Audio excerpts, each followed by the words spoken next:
ফিলিস্তিনে আমাদের নারীদের বেজ্জতি করা হয়, এতগুলো আরব দেশ আছে, এতগুলো মুসলিম দেশ আছে, এত প্রেসিডেন্ট প্রাইম মিনিস্টার আছে, এদের মধ্যে সামান্যতম বিবেক তৈরি হয় না। মুআবিয়া রাদিয়াল্লাহু তাআলা আনহু এর কাছে সংবাদ আসলো, রোমান সম্রাট একজন মুসলমানকে ধরে নিয়ে গেছে।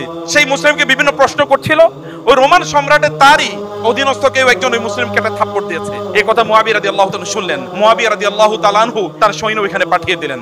সৈন্য পাঠিয়ে ওকে হাইজ্যাক করে নিয়ে আসা হলো এবং নিয়ে এসে তাকে বলেন, ওই মুসলমানকে উপস্থিত করলেন।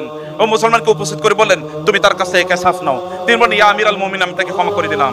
মুআবিয়া রাদিয়াল্লাহু তাআলা বলেন, তোমাকে আমি ছেড়ে দিলাম, যাও গিয়ে তোমার সম্রাটকে বলো, কোন মুসলমানের উপর যদি কেউ এইরকম কোনদিন হাত বাড়ানোর চেষ্টা করে, তাহলে পৃথিবীর যেই প্রান্তেই থাকুক না কেন, আমার লোকেরা তাকে ধরে নিয়ে আসবে এবং ওকে শুলে চড়িয়ে আমি হত্যা করব।